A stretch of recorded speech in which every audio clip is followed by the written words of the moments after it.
Bonjour, j'ai grand plaisir à vous accueillir ce soir donc dans cette présentation sur l'aloe vera, donc une plante que je connais, que j'apprécie et que je vis au quotidien avec ma famille depuis maintenant 26 ans. Alors je vais au cours de cette courte vidéo donc vous présenter un petit peu la plante, ce que j'en sais et ce qu'elle peut vous apporter. Alors, c'est une plante qui fait partie, contrairement à ce que l'on pense, ça n'est pas un cactus, c'est une plante qui fait partie de la famille des liliacées. Donc, c'est au même titre que l'oignon, que la ciboulette, ce genre de plante. C'est également une plante qui est dite succulente. Succulente, ça veut dire quoi? Succulente, ça veut dire qu'en fait, c'est une plante dont les feuilles vont en fait capter et maintenir, concentrer une eau végétale. Et ça, c'est très très important par rapport à son mode de fonctionnement. C'est également une plante qui pousse donc dans les zones tempérées, même chaudes du globe, hein, et nos plantations, celles de notre société partenaire, sont dans la République dominicaine essentiellement, le sud du Texas et le nord du Mexique. Et bien entendu, ce sont des endroits où la plante pousse donc dans son terroir, où on respecte le cycle de la plante et bien entendu, il n'y a pas de pollution aux alentours. On est également dans une culture, donc on pratique la jachère et le seul engrais qui est utilisé, donc alors les deux seuls engrais qui sont utilisés, c'est un, donc les déjections des petits troupeaux de chèvres et de moutons qui donc engraissent naturellement la terre et qui font le désherbage. Et deux, c'est la partie verte de la plante qui va être utilisée, recyclée, broyée, recyclée donc directement sur les champs de culture. Alors la plante est très très intéressante, en tout cas sa partie intérieure, c'est la seule qui nous intéresse parce que c'est un donc ce gel qui est à l'intérieur, je vais vous le montrer un petit peu après.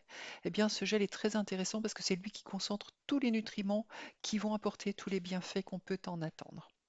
C'est une plante également donc qui est comestible. Elle a un statut donc de complément alimentaire, bien que bien souvent les gens connaissent plus ses indications cutanées, hein, mais elle a vraiment ce double statut et c'est assez rare dans le monde végétal, donc complément alimentaire et cosmétique. Alors, c'est une plante qui ne date pas d'hier, qui ne date pas d'il y a une vingtaine d'années, hein. C'est une plante qui a fait partie de l'histoire de bien nombreuses civilisations et beaucoup de populations ont utilisé cette plante. Alors, c'est de façon très intéressante, toujours pour les mêmes bienfaits, hein. Elle n'a pas toujours été utilisée donc uniquement dans sa partie fraîche, dans sa partie donc gélatineuse intérieure de la feuille.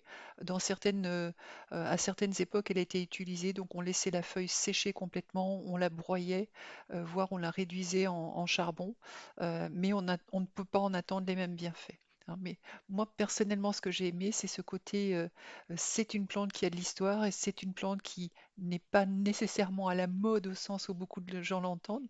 Mais bon, une mode qui dure depuis 4000 ans, je trouve que c'est assez rassurant. Et d'ailleurs, les surnoms que la plante porte, nous en disent un petit peu sur tout ce qu'on peut en espérer. Alors juste quand même pour la petite histoire, il y a énormément d'études qui ont été faites sur les bienfaits de l'aloe vera, des études scientifiques très très sérieuses et qui vont bien sûr pouvoir vous intéresser si vous le souhaitez. Alors, aloès, il y a énormément de variétés différentes. On dit qu'il y a plus de 300 variétés différentes d'aloe vera, certaines poussent jusqu'en Sibérie. Toutes ces variétés ne sont pas des variétés intéressantes. La variété à laquelle nous on s'attache chez Forever, c'est comment dire l'aloe vera barbadensis miller, donc du nom du scientifique qui l'a redécouverte sur l'île de la Barbade, donc vraiment dans le bassin Caraïbe. C'est une plante qui est très intéressante, et en tout cas c'est la plus intéressante aux côtés de l'aloe arborescens pour les bienfaits qu'on peut en attendre pour l'être humain et pour l'animal. Les autres variétés sont soit décoratives, soit certaines sont très vénéneuses. En tout cas, elles ne présentent pas d'intérêt, bien au contraire, elles peuvent être dangereuses, certaines de ces autres variétés. Mais voilà, elles sont là pour la décoration, l'ornement, surtout chez nous en Europe. Alors, la partie intéressante et comestible de la plante, c'est ce que je vous disais, donc c'est ce gel transparent. De la même façon que quand vous mangez une banane, vous l'épluchez, vous ne mangez pas la peau avec, ici c'est exactement la même chose. On ne va pas consommer ni conserver l'écorce. Et on va encore moins conserver le sucre ou la sève de l'aloe vera qui contient l'aloïne et qui a d'ailleurs pardon, donné le nom à l'espèce aloès. Hein. Ces deux parties, écorce et sève qui coulent juste en dessous, on va les mettre de côté, comme je vous l'ai dit tout à l'heure, ça va être recyclé broyé en engrais naturels sur les champs. Donc c'est vraiment voilà, le gel de la feuille, le cœur de la feuille qui nous intéresse. Pour que ce gel soit efficace en termes de produit fini, il faut que le gel, donc une fois que la feuille est récoltée, il faut que la feuille soit traitée dans les moins de 6 heures après sa récolte. Donc ça, c'est très important. Et je me permets juste à ce niveau-là une petite mise en garde. On trouve de plus en plus dans même des supermarchés, on trouve des feuilles d'aloe vera. Il y a un manque certain comment dire, de transparence quant à quand est-ce que cette feuille a été cultivée, combien de temps il a fallu pour qu'elle arrive chez vous, d'accord, ou dans le magasin en question. Donc effectivement, on est bien au-delà dans ces conditions des 6 heures dans lesquelles il faut traiter la feuille pour en conserver les vertus. Sinon, il y a une chose qui se passe et qui rend le produit très dangereux, c'est qu'en fait la sève vient se mélanger au gel de la feuille. Et en général, les gens savent qu'il ne faut pas consommer la sève, mais n'ont pas conscience que si la feuille, pardon, n'est pas traitée dans les 6 heures, il peut y avoir danger pour votre santé. Donc, petite mise en garde, et d'ailleurs les autorités sanitaires françaises ont enfin, une information à ce sujet qui circule depuis plusieurs années. Alors, je vous ai dit que c'était dans le gel de la feuille qu'étaient concentrés donc tous les bons nutriments, tous les composants dont le corps a besoin. Et de façon très intéressante, c'est une plante qui a dans son gel, alors en toute petite quantité, hein, c'est pas la quantité de chaque élément qui va faire l'intérêt de l'aloe vera, c'est vraiment la variété de tous ces ingrédients, de tous ces composants et c'est surtout le fait qu'ils vont travailler en synergie. Mais de façon assez récente, vous avez toutes les familles biochimiques qui sont reprises, des vitamines, les minéraux, les acides aminés, les enzymes, et bien entendu, vous avez aussi des substances qui sont spécifiques à la plante, notamment la sémanane, notamment l'acide salicylique, donc qui est quelque chose qui va, voilà, l'acide salicylique, pardon, ça a des vertus assez similaires à l'aspirine. Donc on a vraiment un produit qui est très très intéressant ici, ce gel de la feuille cru, stabilisé à froid, parce que tous les nutriments, tous les composants vont rester intacts. Et c'est important parce que par exemple, vous chauffez un légume ou vous chauffez oui, un légume par exemple dans de l'eau aux environs de 40 degrés, les enzymes sont détruites, les vitamines sont détruites. Donc à quoi ça sert de chauffer si c'est pour proposer un produit fini qui n'est plus efficace? Hein. Donc chez nous, le produit est de bonne qualité, n'a pas été chauffé. Alors, bien intéressant tout ça, mais qu'est-ce que je peux attendre de l'aloe vera quand je l'utilise soit en interne, soit en externe? Alors, le mucilage, donc c'est ce fameux gel qui est dans la feuille, hein, cette partie translucide, vous l'avez compris. Il est particulièrement efficace sur tout ce qui est peau. Donc peau, ongles, cheveux, les tissus épithéliaux.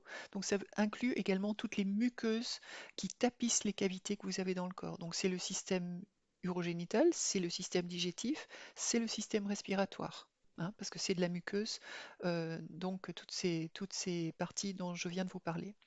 L'aloe vera a également comme cible de prédilection le tissu immunitaire. Ça va aider le corps à mieux se protéger contre les agressions. Également, grâce à beaucoup de ces composants, l'aloe vera, quand on le consomme, va apporter du confort au niveau de toutes ces sphères dont je vous ai parlé, hein, qui sont tapissées par du tissu épithélial.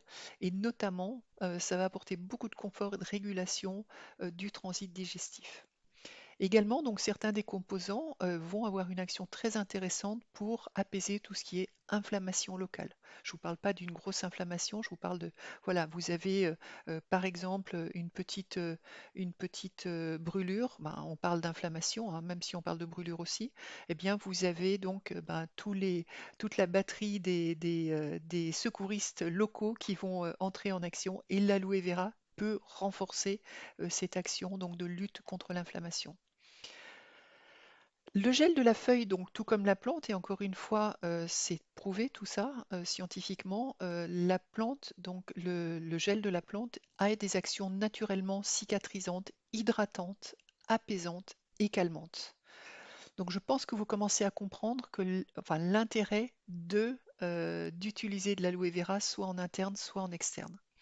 Et bien entendu, ce qui est intéressant aussi, et on le verra dans une autre vidéo, c'est d'aller choisir le produit qui est le plus proche possible de la nature, de là où la plante pousse à l'état naturel.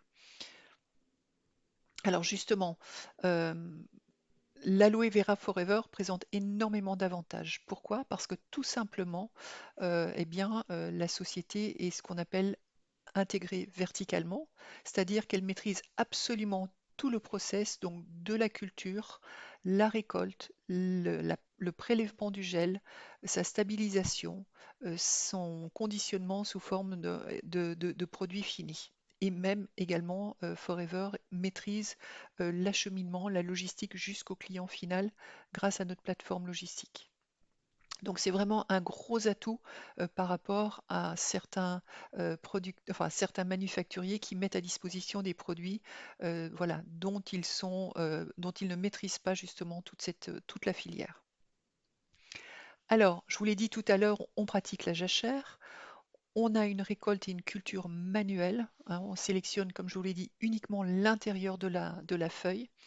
On conserve donc de ce fait, vu qu'on travaille donc avec un processus de stabilisation sous atmosphère aseptisée, on conserve au gel de la feuille les propriétés de la plante à l'état naturel.